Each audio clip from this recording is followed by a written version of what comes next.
Bafowethu sonke sinabantu esinobudlelwane nabo. Namazinga alobudlelwane akalingani. Amanye vele sifanele sibe kuwona njengalabo esizalwa nabo begazi. Mhlambe indlela yathile nalabo esisonta nabo njalo njalo. Kodwa futhi kube khona abanye abangebona kangaka abangani bethu noma abahlobo bethu ngokuqaleke kanjalo. Kodwa sibathemba ukubadlula. NakuJesu ke kwakunjalo abantu babe nobudlelwane naye obungafani. La kufundwa khona namhlanje incwadi ngokukaLuka isahluko esesithupha ivesi u12. Ngicabanga ukuthi sizoqala nje lapha ku 17 18 19. Thiwa wayesehla nabo abapostoli abayi12 wema endaweni eyithafa nesixuku esikhulu sabafundi bakhe noquqaba lwabantu ababevela kulo lonke iJudiya iJerusalema nangasolwandle ababeze ukuzomlalela nokuba baphulukiswe izifeni zabo nalabo abehlushwa ngomoya abangcolileyo baphulukiswa. Sonke isixuku sasifuna ukumthinta ngokuba kwakunamandla aphuma kuye.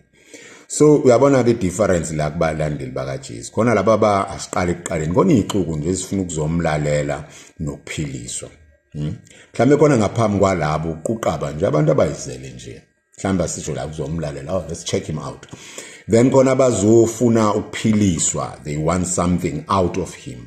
Bese kuba khona abafundi abathi hayi indlela lo muntu siyayibona la iyakhona sifuna ukufunda kuyena. Bese kuba khona abapostoli laba ke abafundi kodwa igama elithi apostolorum lisho ukuthi abathunyiwe abasebeyiconvinceekile ngendlela yakhe noma sebethathekile ngaye ukuthi bafuna ukuthi abathume abamele. So ke nathi ke ake siyibuza ubuhlobo bakho bumama naphi noJesu. And it doesn't matter ukuthi mama naphi.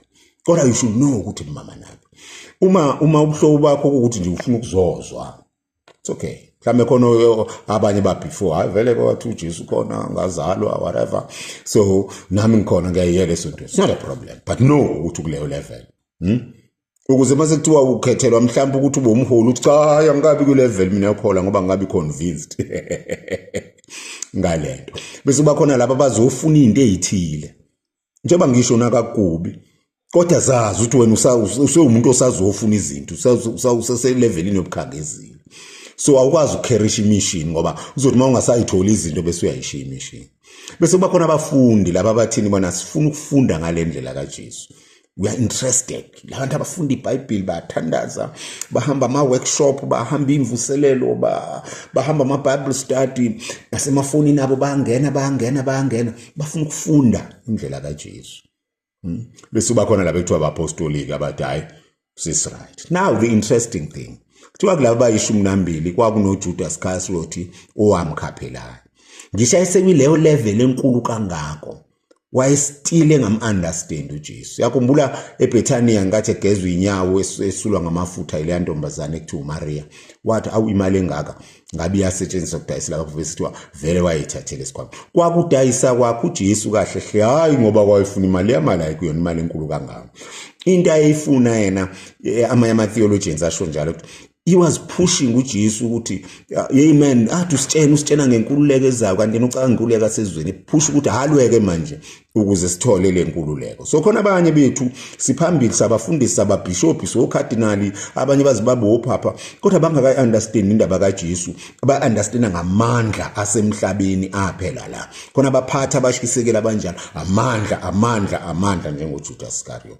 So ke bengicela mfowethu ngiyaxolisa ngilulile namhlanje.